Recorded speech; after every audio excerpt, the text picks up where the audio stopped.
نحمده ونصلي على رسوله الكريم اما بعد فاعوذ بالله من الشيطان الرجيم بسم الله الرحمن الرحيم رب اشرح لي صدري ويسر لي امري واحلل عقدة من لساني يفقهوا قولي۔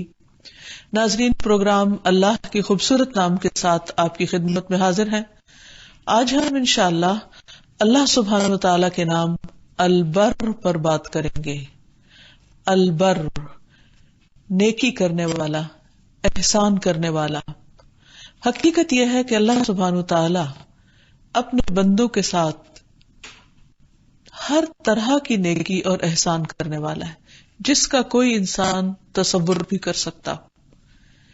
یعنی ہم ہر طرف جتنی بھی خیر دیکھتے ہیں، جتنے بھی انعامات اور نعمتیں دیکھتے ہیں، یہ سب کے سب دراصل اللہ تعالی کی طرف سے ہیں۔ وہ اپنے ان بندوں کے ساتھ بھی احسان کرتا ہے جو اس کے فرما بردار ہیں، تابع دار ہیں، اور وہ ان کے ساتھ بھی کرتا ہے جو اس کے نافرمان ہیں۔ وہ نہ صرف یہ کہ انسانوں کے ساتھ بلکہ دیگر ساری مخلوقات کے ساتھ احسان کرنے والا ہے۔ اس کے احسانات کی کوئی حد نہیں، کوئی انتہا نہیں۔ کثیر الاحسان ہے، ہمیشہ مہربانی اور لطف فرمانے والا ہے۔ حقیقت یہ ہے کہ اللہ سبحانہ وتعالیٰ اپنے بندوں کے ساتھ بہت آسانیاں فرمانے والا ہے، بہت کثرت کے ساتھ ان پر احسان فرمانے والا ہے۔ بندہ ایک نیکی کرتا ہے تو وہ 10 گنا اجر دینے والا ہے۔ بندہ نافرمانی بھی کرتا ہے تو وہ اس سے قلم روکے رکھتا ہے کہ شاید بندہ توبہ کر لے، لیکن اگر وہ گناہ کر لیتا ہے تو اس کے لیے 1 گناہ لکھا جاتا ہے، اور جب بندہ اس گناہ پر توبہ کر لیتا ہے تو اللہ تعالیٰ اس گناہ کو بھی معاف فرما دیتا ہے۔ حقیقت یہ ہے کہ اللہ تعالیٰ اپنی رحمت میں بھی بہت وسیع ہے، اس کی رحمت ہر چیز پر چھائی ہوئی ہے، اس کا فضل ہر طرف عام ہے، اس کی نوازشیں اور رحمتیں ہم چاروں طرف بکھری دیکھتے ہیں۔ تو آئیے دیکھتے ہیں کہ قرآن و سنت میں اس نام سے متعلق ہمیں کیا رہنمائی ملتی ہے۔ تو سب سے پہلی بات تو یہ ہے کہ اللہ سبحانہ وتعالیٰ کا یہ نام سورۃ الطور میں 1 مرتبہ آیا ہے۔ ارشاد باری تعالیٰ ہے وَأَقْبَلَ بَعْضُهُمْ عَلَى بَعْضٍ يَتَسَاءَلُونَ قَالُوا إِنَّا كُنَّا قَبْلُ فِي أَهْلِنَا مُشْفِقِينَ فَمَنَّ اللَّهُ عَلَيْنَا وَوَقَانَا عَذَابَ السَّمُومِ إِنَّا كُنَّا مِن قَبْلُ نَدْعُوهُ إِنَّهُ هُوَ الْبَرُّ الرَّحِيمُ۔ اہل جنت ایک دوسرے کی طرف متوجہ ہو کر گزشتہ حالات پوچھیں گے، کہیں گے اس سے پہلے ہم اپنے گھر والوں میں ڈرتے ڈرتے رہا کرتے تھے، یعنی اللہ تعالیٰ کی نافرمانی سے ڈرتے تھے۔ سو آج اللہ نے ہم پر احسان فرمایا اور ہمیں لو کے عذاب سے بچا لیا۔ ہم اس سے پہلے دنیا میں اسی کو پکارا کرتے تھے، بلا شبہ وہ بڑا احسان کرنے والا، البر اور رحم فرمانے والا ہے۔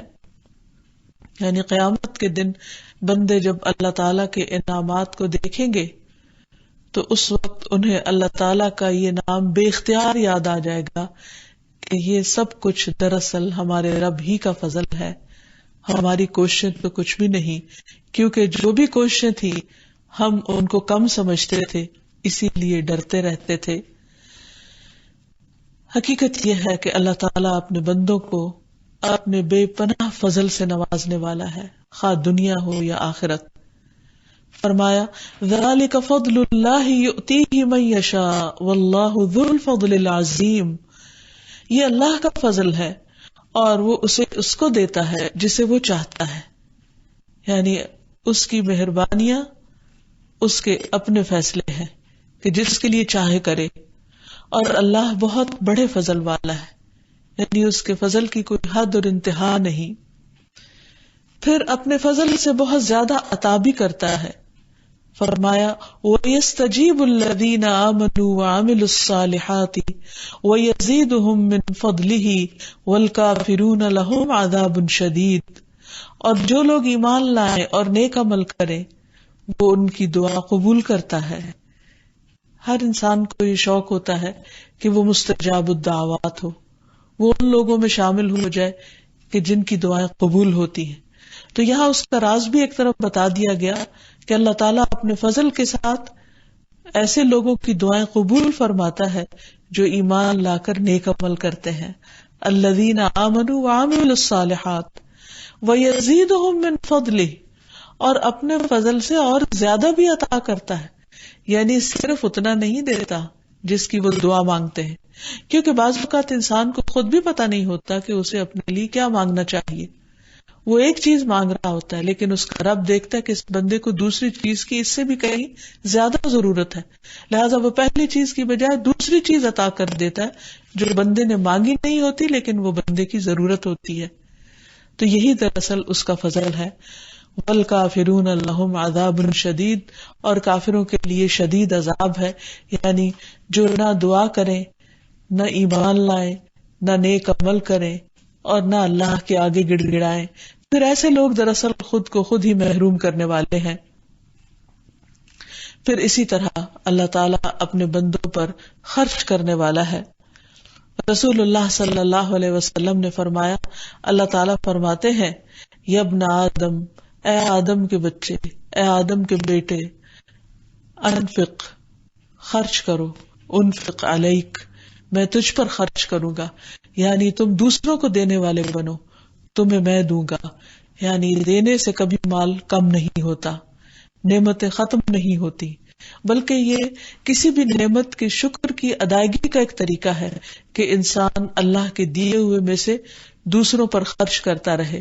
اور جو بندہ ایسا کرتا ہے اللہ سبحانہ تعالیٰ اس کو اور زیادہ نوازتا چلا جاتا ہے، پہلے سے بھی زیادہ عطا کرتا ہے.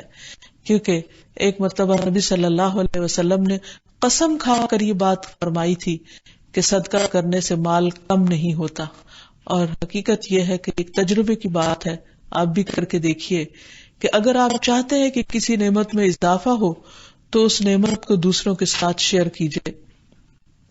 پھر اسی طرح یہ ہے کہ اللہ سبحانہ تعالیٰ ایسا البر الرحیم ہے کہ وہ بندوں کے گناہوں سے درگزر کرتا ہے، ان کی مدد کرتا ہے، ان کی حفاظت فرماتا ہے.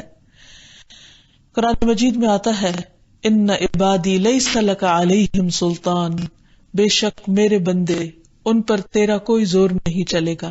یعنی شیطان انہیں ورغلانے کی کوشش ضرور کرے گا لیکن انہیں پھانس نہیں سکے گا، انہیں اپنے جال میں نہیں لے سکے گا، کیونکہ انہیں اللہ کی حفاظت حاصل ہے. اور کس کو وہ اپنے جال میں پھانسے گا؟ الا من اتبعک من الغاوین، مگر جنہوں نے تیری پیروی کی، جو بھٹکے ہوئے لوگ ہیں ان میں سے. یعنی جو بھٹکے ہوئے ہیں اور جو تیرے راستے پر چلنا چاہتے ہیں وہی تیرا شکار بنیں گے، اور جو اللہ کے راستے پر چلنا چاہتے ہیں اللہ سبحانہ تعالیٰ انہیں اپنی رحمت سے اپنی خاص مدد عطا فرمائے گا. پھر اسی طرح اللہ تعالیٰ ایسا محسن ہے، ایسا احسان کرنے والا ہے کہ وہ اپنے بندوں پر رحمت عام کیے ہوئے ہے. اگر اس کی عبادت کی جائے تو بھی وہ اپنی رحمتوں سے نوازتا ہے، اور اگر اس کی عبادت نہ کی جائے تو بھی وہ ان تمام لوگوں کو نوازنے والا ہے جو دنیا میں اس کی نافرمانیاں کر رہے ہیں. لیکن آخرت میں اس کی رحمتیں اور اس کی نوازشیں صرف ان لوگوں کے لیے ہوں گی جو اس کے فرما بردار بندے ہیں. اللہ تعالیٰ فرماتے ہیں، ان الذین یتلون کتاب اللہ وَأَقَامُوا الصَّلَاةَ وَأَنفَقُوا مِمَّا رَزَقْنَاهُمْ سِرًّا وَعَلَانِيَةً يَرْجُونَ تِجَارَةً لَن تَبُورَ لِيُوَفِّيَهُمْ أُجُورَهُمْ وَيَزِيدَهُمْ مِنْ فَضْلِهِ إِنَّهُ غَفُورٌ شَكُورٌ. جو لوگ اللہ کی کتاب پڑھتے ہیں، نماز قائم کرتے ہیں، اور جو کچھ ہم نے انہیں دے رکھا ہے اس میں سے خفیہ اور علانیہ خرچ کرتے ہیں، وہ ایسی تجارت کے امیدوار ہیں جس میں کبھی خسارہ نہ ہوگا، کبھی بھی نقصان نہیں ہوگا، کوئی لاس نہیں ہوگا، یعنی آخرت میں، تاکہ ایسے لوگوں کو اللہ تعالیٰ ان کا پورا پورا اجر عطا کرے اور اپنی مہربانی سے کچھ زیادہ بھی دے. بلا شبہ وہ معاف کرنے والا اور قدردان ہے. یعنی جو لوگ اللہ تعالیٰ کی عبادت کرتے ہیں وہ صرف اتنا اجر نہیں پائیں گے جتنی انہوں نے عبادت کی ہوگی، بلکہ یہاں بھی یہی فرمایا وَيَزِيدُهُم مِّن فَضْلِهِ، وہ اپنے فضل سے انہیں اور زیادہ نوازے گا، کیونکہ وہ البر ہے، وسیع الاحسان ہے، کثیر الاحسان ہے. پھر اسی طرح وہ توبہ کرنے والے بندوں پر بھی بہت مہربان ہے. فرمایا الا الذین تابوا واصلحوا واعتصموا باللہ واخلصوا دینہم للہ فاولئک مع المؤمنین وسوف یؤتی اللہ المؤمنین اجرا عظیما. مگر وہ لوگ جنہوں نے توبہ کی اور اصلاح کر لی اور اللہ کو مضبوطی سے تھام لیا اور اپنا دین اللہ کے لیے خالص کر لیا تو یہ لوگ مومنوں کے ساتھ ہوں گے اور اللہ مومنوں کو جلد ہی بہت بڑا اجر عطا کرے گا. پھر اسی طرح اللہ سبحانہ وتعالی اپنے بندوں کی برائیوں کو دور کرنے والا ہے. یہ بھی اس کا کتنا بڑا احسان ہے، کیونکہ کوئی بھی گناہ انسان کے دل پر بھی ایک داغ بنتا ہے اور انسان کے کردار اور اخلاق کے لیے بھی نقصان دہ ہوتا ہے. تو اللہ سبحانہ وتعالی اپنے پیارے بندوں کا اتنا خیال رکھنے والا ہے کہ وہ ان کی توبہ قبول کر کے انہیں گناہوں کے بوجھ سے آزاد فرماتا ہے. ارشاد ہے والذین آمنوا وعملوا الصالحات لنکفرن عنہم سیئاتہم ولنجزینہم احسن الذی کانوا یعملون. اور جو لوگ ایمان لائے اور نیک عمل کرتے رہے ہم ضرور ان کی برائیاں دور کر دیں گے اور جو کچھ انہوں نے کیا ہوگا انہیں اس سے بہتر بدلہ عطا کریں گے. یعنی ان کے نیک اعمال کو تو قبول کر لیں گے لیکن ان کی برائیاں جو ان کو بدنما بنانے والی ہیں وہ ان سے ہٹا دیں گے. اور جب برائیاں دور ہو جائیں گی، معاف کر دی جائیں گی، صاف کر دی جائیں گی، تو آپ سوچئے کہ انسان کے لیے وہ کتنی خوشی کا دن ہوگا کہ اس کے پاس صرف اچھا ہی اچھا باقی رہے گا. پھر اسی طرح اللہ تعالیٰ گناہگاروں کو اپنی خاص رحمت کے ساتھ مہلت دیتا چلا جاتا ہے کہ شاید وہ توبہ کر لیں، پلٹ آئیں. اسی لیے اللہ تعالیٰ فرماتے ہیں نبئ عبادی انی انا الغفور الرحیم، میرے بندوں کو بتا دو کہ میں بہت غفور الرحیم ہوں، انہیں خبر دے دو. کیونکہ جب انسان یہ جانتا ہے کہ میرا رب بخشنے والا ہے، بہت معاف فرمانے والا ہے، رحم فرمانے والا ہے، تو اس کے لیے یہ بات بہت حوصلے کی ہوتی ہے کہ غلطیاں کرنے کے بعد وہ رب ہی کی طرف پھر پلٹتا ہے. اور ساتھ ہی اللہ تعالیٰ نے خبردار بھی کیا وَأَنَّ عَذَابِي هُوَ الْعَذَابُ الْأَلِيمُ، اور بے شک میرا عذاب بھی دردناک عذاب ہے. یعنی اللہ تعالیٰ کے غفور الرحیم ہونے کا ایسا ایڈوانٹیج نہیں لینا کہ تم پھر توبہ ہی نہ کرو اور اللہ تعالیٰ کی طرف پلٹو ہی نہیں. پھر اسی طرح دنیا میں بہت سے لوگ بار بار اللہ تعالیٰ کی ڈھٹائی کے ساتھ نافرمانی کرتے چلے جاتے ہیں اور بعض اوقات اللہ تعالیٰ کے عذاب کو بھی چیلنج کر دیتے ہیں کہ ہاں اگر اللہ تعالیٰ ہے تو وہ ہمیں پکڑ کیوں نہیں لیتا، جیسے کفار مکہ کیا کرتے تھے. اور وہ نبی صلی اللہ علیہ وسلم سے بار بار عذاب کا مطالبہ کیا کرتے تھے. تو اس پر اللہ تعالیٰ فرماتے ہیں وَيَقُولُونَ مَتَىٰ هَٰذَا الْوَعْدُ إِن كُنتُمْ صَادِقِينَ، وہ کہتے ہیں کہ یہ وعدہ کب پورا ہوگا، یہ دھمکی کب پوری ہوگی اگر تم سچے ہو. قُلْ عَسَىٰ أَن يَكُونَ رَدِفَ لَكُمْ بَعْدَ الَّذِي تَسْتَعْجِلُونَ، کہہ دیجئے کیا عجب ہے کہ جس عذاب کے جلد آنے کا تم مطالبہ کر رہے ہو وہ قریب ہی آ لگا ہو، اس کا ایک حصہ قریب آ چکا ہو. وَإِنَّ رَبَّكَ لَذُو فَضْلٍ عَلَى النَّاسِ، لیکن وہ اللہ تعالیٰ فوراً عذاب کیوں نہیں دے رہا؟ کیونکہ تیرا رب لوگوں پر بڑا ہی زیادہ فضل فرمانے والا ہے. یہ اس کا فضل ہے، وہ اس کی رحمت ہے کہ وہ دیکھ رہا ہے کہ میرے یہ بندے نادان ہیں، انہوں نے میرے عذاب کا مزہ چکھا نہیں، اسی لیے عذاب کا مطالبہ کر رہے ہیں اور اس لیے اس کا مذاق اڑا رہے ہیں. اور اللہ تعالیٰ کی یہ مہربانیاں ہیں کہ ان کے مطالبے کے باوجود وہ انہیں ڈھیل دیتا چلا جا رہا ہے. وَلَٰكِنَّ أَكْثَرُهُمْ لَا يَشْكُرُونَ، لیکن ان میں سے اکثریت شکر ادا نہیں کرتی کہ اللہ تعالیٰ نے ان کو مہلت دی ہوئی ہے. اور یہ حقیقت یہ ہے کہ سب انسان کی لا علمی اور ناسمجھی ہے، غلط فہمی ہے جو وہ اپنے رب کے بارے میں قائم کیے ہوئے ہے. پھر اسی طرح اللہ سبحانہ وتعالیٰ ایسا مہربان ہے کہ وہ اپنے بندوں پر طاقت سے زیادہ بوجھ نہیں ڈالتا. یہ بھی اس کی کتنی مہربانی ہے. پھر اسی طرح اللہ سبحانہ وتعالیٰ بندوں سے بہت زیادہ عبادت کا مطالبہ نہیں کرتا. اس نے ہم سے یہ مطالبہ نہیں کیا کہ ہم 6 ماہ روزے رکھیں. اس نے ہم سے 10 یا 20 نمازوں کا مطالبہ نہیں کیا. اس نے ہمارا آدھا مال صدقہ خیرات یا زکوٰۃ میں نہیں مانگا. اس نے ہمیں یہ نہیں کہا کہ تم ہر سال حج کرو. اس نے ہمیں یہ نہیں کہا کہ تم ساری رات کھڑے ہو کر عبادت کرو. ایک عورت نبی صلی اللہ علیہ وسلم کی غیر موجودگی میں حضرت عائشہ کے پاس بیٹھی ہوئی تھی. جب آپ داخل ہوئے تو آپ نے پوچھا کہ یہ کون ہے. بتایا گیا کہ یہ وہ خاتون ہے جو ساری رات نہیں سوتی اور عبادت کرتی رہتی. ہونا تو یہ چاہیے تھا کہ آپ بہت خوش ہوتے کہ اتنی زیادہ نیک خاتون، لیکن آپ صلی اللہ علیہ وسلم نے اس کو روکا. آپ نے فرمایا کہ اللہ تعالیٰ ثواب دینے سے نہیں تھکتا، لیکن تم تھک جاؤ گے، یعنی تم عبادت کرنے سے پھر اکتا جاؤ گے. اپنے اوپر وہ بوجھ نہ ڈالو جو اللہ نے تم پر نہیں ڈالا. اس لیے بہت ضروری ہے کہ اللہ سبحانہ وتعالیٰ نے جو فرائض ہم پر عائد کیے ہیں ان پر ہم فوکس کریں تو وہ ایک فرض کا اجر کئی گنا بڑھا کر دیتا ہے. یہی اس کا فضل ہے اور یہی اس کی رحمت ہے اور یہی اس کا البر ہونا ہے، وسیع الاحسان کثیر الاحسان ہونا. پھر اسی طرح حضرت انس سے روایت ہے کہ نبی صلی اللہ علیہ وسلم نے ایک بوڑھے شخص کو دیکھا کہ جو اپنے 2 بیٹوں کا سہارا لے کر بڑی مشکل سے چل رہا تھا. تو آپ نے پوچھا کہ اس کا کیا معاملہ ہے، یہ کیوں اتنی مشقت میں اپنے آپ کو ڈالے ہوئے ہے؟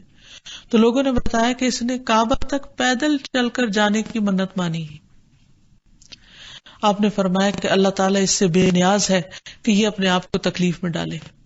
یعنی اللہ تعالیٰ کو ایسی کسی عبادت کی ضرورت نہیں کہ جس میں بندہ اپنے آپ کو کسی اذیت میں مبتلا کر لے. پھر آپ صلی اللہ علیہ وسلم نے اس کو سواری پہ بیٹھنے کا حکم دیا.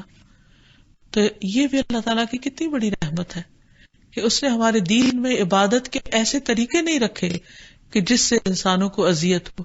اس نے جو کچھ بھی ہمیں کرنے کو کہا ہے اس سب کے اندر بہت سہولت ہے، آسانی ہے، اور انسان اپنی دنیا کے باقی تمام کام کاج کے ساتھ اللہ تعالیٰ کی عبادت کے لیے بھی وقت نکال سکتا ہے. اور حقیقت یہ ہے کہ اللہ تعالیٰ نے بندوں سے بہت کم کا مطالبہ کیا ہے. پھر اسی طرح یہ ہے کہ اللہ سبحانہ وتعالیٰ دنیا میں تو اپنے سارے بندوں کے لیے مہربان ہے، لیکن آخرت میں وہ اپنے خاص بندوں کے لیے ہی مہربان ہوگا جو اس کے فرما بردار ہوں گے، جو اس کے اطاعت گزار ہوں گے. اور ان کے لیے اللہ تعالیٰ دنیا میں ہی خوشخبری دے رہا ہے.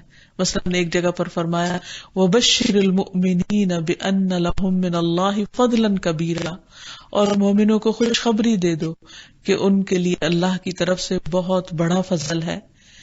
پھر اسی طرح اہل جنت جب جنت میں پہنچ جائیں گے تو وہاں جا کر ساری نعمتیں دیکھیں گے تو اللہ تعالیٰ کے احسانات کو یاد کریں گے اور ہر طرف اس کی رحمتیں ہی رحمتیں ہوں گی اور پکار اٹھیں گے وَقَالُوا الْحَمْدُ لِلَّهِ الَّذِي أَذْهَبَ عَنَّا الْحَزَنَ، کہ اللہ کا شکر ہے کہ جس نے ہم سے غم دور کر دیا. ان ربنا لغفور شکور، ہمارا رب بہت زیادہ بخشش فرمانے والا، بڑا ہی زیادہ قدردان ہے، یعنی اس کا احسان بہت زیادہ ہے ہم پر. الذی احلنا دار المقامتی، جس نے ہمیں ہمیشگی کے گھر میں لا کر قیام کرا دیا، ہمیں جنت میں داخل کر دیا. کہاں کیسے؟ من فضلہ، اپنے فضل سے، اپنے احسان سے. لا یمسنا فیہا نصب ولا یمسنا فیہا لغوب، جہاں ہمیں نہ تھکاوٹ ہے نہ بوریت ہے. بہت سے لوگ یہ سوال کرتے ہیں کہ اچھا جنت میں جانے کے بعد پھر کیا ہوگا؟ کیا وہاں رہنا ہوگا؟ بس رہتے ہی جانا ہوگا، رہنا ہی رہنا ہوگا، موت نہیں آئے گی، کبھی خاتمہ نہیں ہوگا، پھر تو ہم بور ہو جائیں گے. دنیا جو مصیبتوں کا گھر ہے، یہاں تو آج تک کوئی بور نہیں ہوا رہنے سے. لیکن جنت جہاں کی نعمتیں اتنی زیادہ ہوں گی کہ ہر آن ایک نئی چیز ہمیشہ انسان انجوائے ہی کرتا چلا جائے گا. اللہ تعالیٰ دنیا میں خوشخبری دے رہے کہ وہاں انسان کو کسی قسم کی کوئی تھکاوٹ، کوئی بوریت اور کوئی ملال نہ ہوگا، کوئی رنج، کوئی غم، کوئی ہم، کوئی بڑھاپا، کوئی بیماری، کوئی فکر مندی، کچھ بھی نہ ہوگی. یہ سب کچھ کیا ہے؟ یہ دراصل اللہ سبحانہ وتعالیٰ کا البر الرحیم ہونا ہے، بہت زیادہ کثرت کے ساتھ احسان کرنے والا اور بہت زیادہ مہربان ہونا ہے. کیونکہ اتنی وافر مقدار میں اور اتنی زیادہ مہربانیاں صرف وہی کر سکتا ہے، کوئی اور نہیں. پھر اسی طرح اللہ سبحانہ وتعالیٰ آخرت میں بہترین رزق دینے والا بھی ہے. اللہ تعالیٰ فرماتے ہیں الذین آمنوا وعملوا الصالحات طوبی لہم وحسن مآب، جو لوگ ایمان لائے اور انہوں نے نیک اعمال کیے ان کے لیے خوشحالی اور اچھا ٹھکانہ ہے. اب جب ہم اللہ تعالیٰ کے اس نام کو سمجھ جائیں، یعنی البر کا معنی معلوم ہو جائے کہ بہت زیادہ احسان کرنے والا، وسیع پیمانے پر بندوں کے ساتھ مہربانی کرنے والا، تو اس کے اثرات ہماری زندگی میں بھی نظر آنے چاہیے. جب انسان اللہ سبحانہ وتعالیٰ کے اس نام کو سمجھ جائے، یعنی البر کو، کہ وہ بہت زیادہ نیکی کرنے والا ہے اپنے بندوں کے ساتھ، بہت احسان فرمانے والا ہے، تو پھر بندوں کے اندر بھی نیکی کی خو نظر آنی چاہیے. ہمارے اندر بھی نیکیوں کا شوق پیدا ہونا چاہیے کہ وہ اتنا زیادہ قدردان ہے کہ وہ بندوں کے ساتھ احسان کرتا ہے، تو بندے بھی اللہ سبحانہ وتعالیٰ کے فرما بردار بن جائیں، جیسا کہ ہم انبیاء علیہ السلام کی زندگیوں میں دیکھتے ہیں کہ جب اللہ تعالیٰ نے ان پر احسان فرمایا، انہیں اپنے کام کے لیے چن لیا، تو ان کے اندر کیسا کیسا اچھا اخلاق تھا. مثلاً یحییٰ علیہ السلام کے بارے میں آتا ہے، اللہ تعالیٰ فرماتے ہیں وَحَنَانًا مِن لَّدُنَّا وَزَكَاةً وَكَانَ تَقِيًّا وَبَرًّا بِوَالِدَيْهِ وَلَمْ يَكُن جَبَّارًا عَصِيًّا. ہم نے اس سے اپنی مہربانی سے نرم دل اور پاک سیرت بنایا، اور فی الواقع وہ پرہیزگار تھے، وہ اپنے والدین سے ہمیشہ اچھا سلوک کرتے تھے اور کسی وقت بھی جابر اور نافرمان نہ ہوئے. پھر اسی طرح حضرت عیسیٰ علیہ السلام کے بارے میں آتا ہے وَبَرًّا بِوَالِدَتِي وَلَمْ يَجْعَلْنِي جَبَّارًا شَقِيًّا، اور میں اپنی والدہ کے ساتھ بہترین سلوک کرتا ہوں، نیز اللہ نے مجھے جابر اور بدبخت نہیں بنایا. اور حقیقت یہی ہے کہ اگر انسان نیکی کرنا چاہتا ہے تو اللہ تعالیٰ کی عبادت کے بعد سب سے بڑی نیکی والدین کے ساتھ احسان ہے، والدین کے ساتھ اچھا سلوک کرنا ہے. عبداللہ بن مسعود کہتے ہیں کہ ایک شخص نے نبی صلی اللہ علیہ وسلم سے پوچھا کون سا عمل سب سے افضل ہے؟ آپ نے فرمایا وقت پر نماز پڑھنا اور والدین کے ساتھ نیکی کرنا، پھر اللہ کے راستے میں جہاد کرنا. حقیقت یہ ہے کہ والدین کے ساتھ احسان اور والدین کا خیال رکھنا، ان کی ضروریات کو پورا کرنا، ان کے ساتھ نیک سلوک کرنا. اور نیک سلوک کرنے کا مطلب یہ نہیں ہوتا کہ ہر وقت ان کے پاس انسان بیٹھا رہے. نیک سلوک کی کئی شکلیں ہو سکتی. اگر وہ زندہ ہے تو ان کی خدمت کر کے، اگر فوت ہو چکے تو ان کے لیے دعائیں کر کے، ان کے لیے صدقہ جاریہ بن کے، ان کی طرف سے صدقہ خیرات کر کے، اور بہت سے نیکی کے کام ہیں جو ان کے لیے کیے جا سکتے ہیں. تو کسی بھی طریقے سے جو ان کو خوش کرنے والا ہو. یعنی والدین کے ساتھ احسان کیا ہے کہ ایسے کام کیے جائیں جو انہیں خوش کر دیں، جو ان کی دعاؤں کا مستحق بنا دے، جو ان کے دلوں میں ہمارے لیے محبت پیدا کر دے. ایک تو طبعی فطری محبت ہوتی ہے، لیکن ایک محبت اکتسابی ہوتی ہے جو ارن کی جاتی ہے، اور وہ ہے جو انسان اچھے سلوک اور مہربانی کے معاملے کے ساتھ حاصل کرتا ہے. تو اس میں ہم دیکھتے ہیں کہ جب کوئی شخص اپنے والدین کے ساتھ اچھا سلوک کرتا ہے تو یہ اس کے لیے گناہوں کا کفارہ بھی بنتے ہیں، اللہ تعالیٰ کے قرب کا ذریعہ بھی بنتے ہیں. ایک شخص ابن عباس کے پاس آیا اور کہنے لگا کہ میں نے ایک عورت کو قتل کر دیا کیونکہ میں نے اسے نکاح کا پیغام بھیجا تو اس نے قبول نہیں کیا، کسی اور مرد نے بھیجا تو اس نے قبول کر لیا، تو مجھے غیرت ہوئی اور میں نے اس غیرت میں آ کر قتل کر ڈالا. تو ابن عباس نے اس سے کہا کیا تمہاری والدہ زندہ ہے؟ تمہارا اس کو اس کا کفارہ بتایا. لیکن بعد میں جو صاحب ساتھ بیٹھے ہوئے تھے وہ پوچھنے لگے کہ آپ نے والدہ کا کیوں پوچھا؟ تو کہنے لگے کہ میں نہیں جانتا کہ کوئی بھی نیکی جو اللہ کے قریب کرنے والی ہو اس سے بڑھ کر ہو سکتی ہے کہ انسان اپنی ماں کے ساتھ نیک سلوک کرے.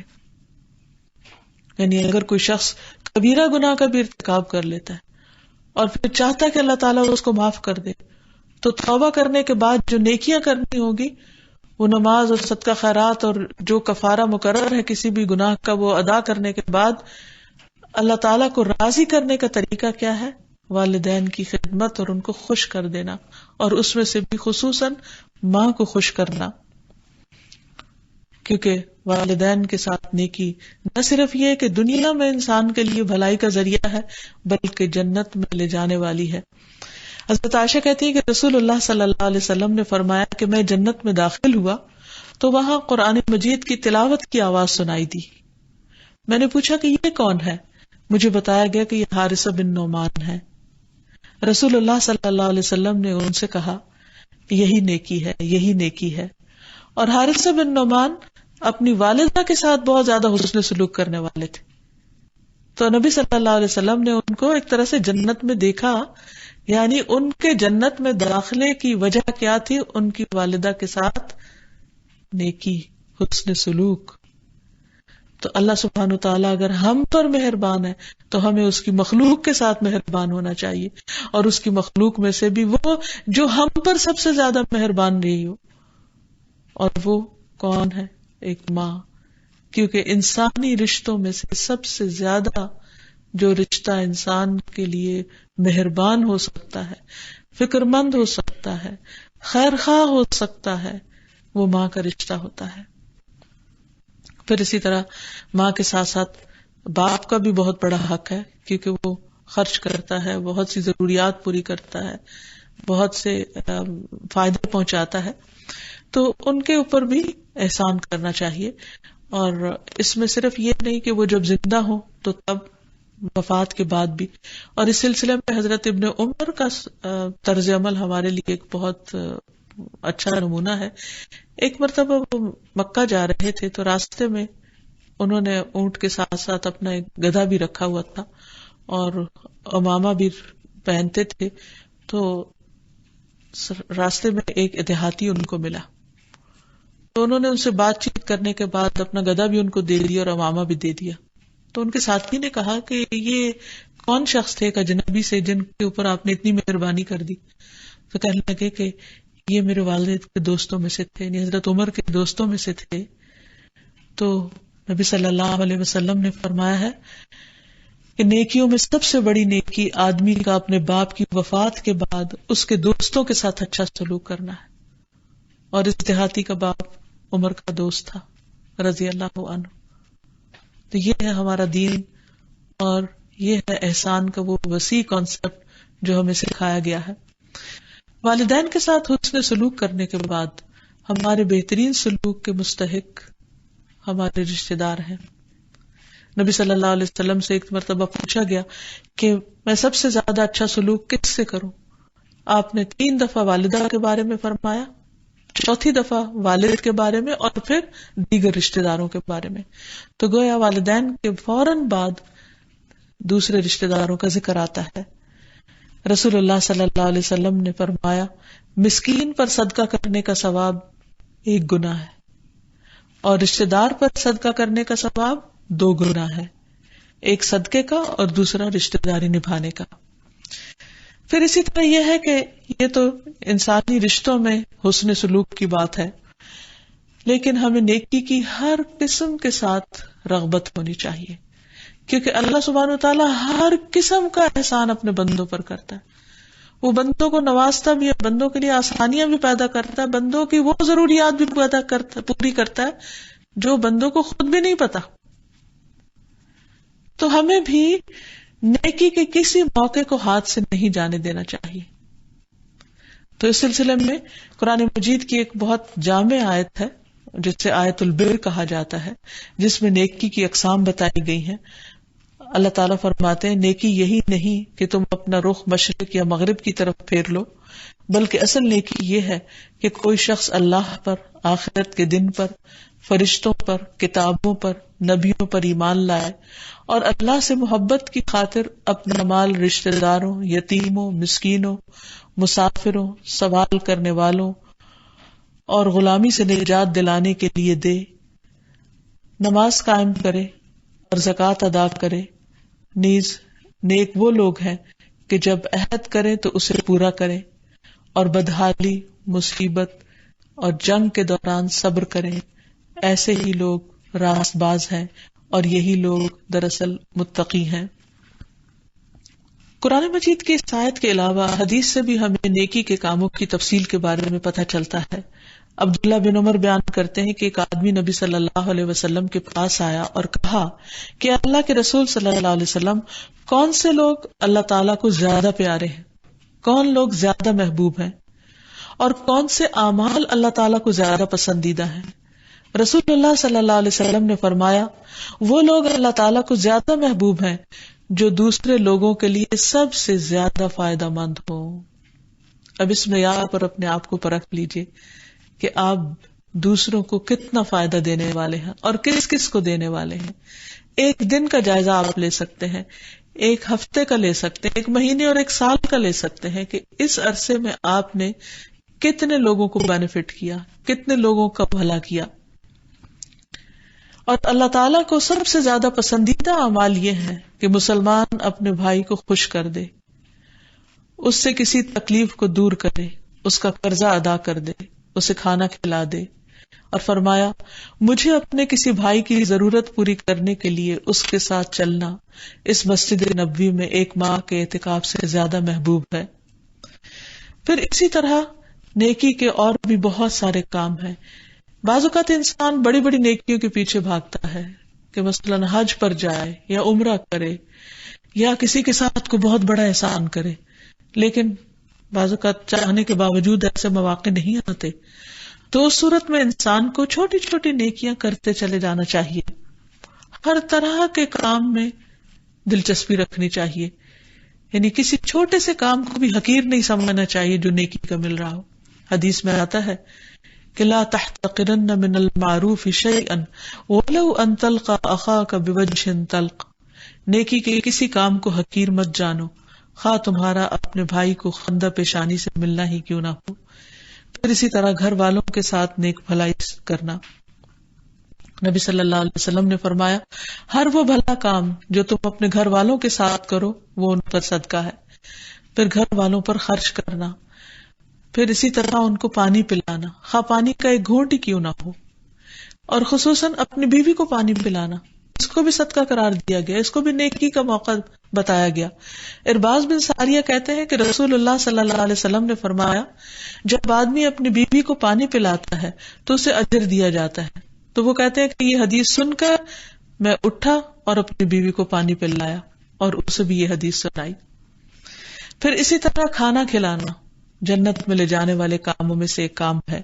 نبی صلی اللہ علیہ وسلم نے فرمایا تمہارا اپنے آپ کو کھانا کھلانا تمہارے لیے صدقہ ہے, تمہارا اپنے بیٹے کو کھانا کھلانا تمہارے لیے صدقہ ہے, تمہارا اپنی بیوی کو کھانا کھلانا تمہارے لیے صدقہ ہے, تمہارا اپنے خادم کو کھانا کھلانا تمہارے لیے صدقہ ہے. پھر اسی طرح گھر سے باہر کے لوگوں کو کھانا کھلانا, مساکین وغیرہ کو, محتاجوں کو. پھر کسی کی کوئی بھی ضرورت پوری کر دینا. نبی صلی اللہ علیہ وسلم نے فرمایا مومن کو خوش کرنا, اس کا قرض ادا کرنا, اس کی ضرورت پوری کرنا, اس سے کسی مصیبت کو دور کرنا افضل اعمال میں سے ہے. حتیٰ کہ انسان اپنے ڈول سے کسی کے ڈول میں پانی ڈال دے اسے بھی صدقہ قرار دیا گیا. پھر اسی طرح نابینا شخص کے ساتھ چلنا, کہ اگر کوئی شخص اپنا راستہ نہیں دیکھ سکتا تو اس کی مدد کر کے اس کو منزل تک پہنچا کر آنا. کوئی قرض ادا نہیں کر سکتا تو اس کی طرف سے قرضہ ادا کر دینا. 2 لوگ روٹھے ہوئے ہیں ان کے درمیان صلح کروا دینا. کسی کی تنہائی اور وحشت دور کرنا. آج کل ہمارے معاشرے میں یہ کتنی مشکل ہوتی چلی جا رہی ہے کہ ینگر جنریشن اپنے اپنے کاموں میں, تعلیم میں, جابز میں, بزنس میں مصروف ہیں, اپنے گھر میں, بچوں میں. اور جو بزرگ لوگ ہیں, بڑی عمر کے لوگ ہیں, وہ اکثر تنہا رہتے ہیں اور سارا دن بعض اوقات بچوں کے انتظار میں بیٹھے رہتے ہیں. تو ایسے میں جو لوگ اکیلے ہوں اور انسان کے پاس وقت ہو تو خاص طور پر ان کو وزٹ کر لینا, جیسے ایک محلے کے اندر ہے یا ایک نیبرہڈ میں ہے تو جا کر ان لوگوں کے پاس تھوڑی دیر کے لیے بیٹھنا, ان کا دل خوش کر کے آنا, یہ بہت بڑے نیکی کے کاموں میں سے ایک کام ہے. نبی صلی اللہ علیہ وسلم نے فرمایا کسی نیکی کے کرنے کو معمولی نہ سمجھو, خواہ تم کسی اداس آدمی کو جو تنہائی اور خوف محسوس کرے اسے انس اور اپنائیت مہیا کرو. پھر اسی طرح سلام پھیلانا, کثرت سے سلام کرنا, مسکرانا, اچھی بات بتانا, اچھا مشورہ دینا, سچائی اختیار کرنا, اپنے شر سے دوسروں کو بچانا, راستے سے تکلیف دہ چیزوں کو ہٹا دینا, یہ سارے نیکی کے کام ہیں اور نیکی کا ایک وسیع کانسیپٹ ہے. اور پھر آخر میں یہ کہ جو شخص نیکی کے کام کرے گا وہ اللہ سبحانہ وتعالیٰ کی طرف سے بہترین مقام پائے گا. اللہ تعالیٰ فرماتے ہیں ان الابرار لفی نعیم بلا شبہ نیک لوگ نعمتوں میں ہوں گے. علی الارائک ینظرون، تختوں پر بیٹھے نظارے کریں گے. تعرف فی وجوہہم نظرۃ النعیم، آپ ان کے چہروں پر خوشحالی کی رونق معلوم کریں گے. یسقون من رحیق مختوم، انہیں سرب مہر خالص شراب پلائی جائے گی. ختامہ مسک وفی ذلک فلیتنافس المتنافسون، جس کی مہر کستوری کی ہوگی. اور نعمتوں کے شائقین کو چاہیے کہ وہ اس بات میں رغبت کریں، ایک دوسرے کا مقابلہ اس چیز میں کریں. ومزاجہ من تسنیم، اس شراب میں تسنیم کی آمیزش ہوگی. عین یشرب بها المقربون، یہ ایک چشمہ ہے جس سے مقرب لوگ شراب پیئیں گے. پھر اسی طرح ایک اور جگہ پر فرمایا ان الابرار یشربون من کأس کان مزاجها کافورا، نیک لوگ شراب کے ایسے جام پیئیں گے جن میں کافور کی آمیزش ہوگی.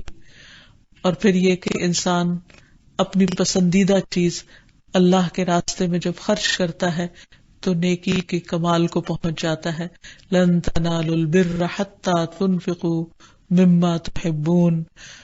اور آخر میں یہ کہ انسان اسلام کے ساتھ اللہ سبحانہ وتعالیٰ سے دعا بھی کرے تاکہ اللہ تعالیٰ اس پر اپنی رحمت نازل فرمائے. تو اللہ تعالیٰ سے دعا ہے کہ وہ ہمیں نیکیوں کا موقع عطا فرمائے، نیکیوں کی توفیق عطا فرمائے، اور ہر ایک کے ساتھ خیر اور بھلائی کا سلوک کرنے نصیب کرے. وآخر دعوانا ان الحمد للہ رب العالمین. سبحانک اللہم وبحمدک، اشہد ان لا الہ الا انت، استغفرک واتوب الیک. السلام علیکم ورحمۃ اللہ وبرکاتہ.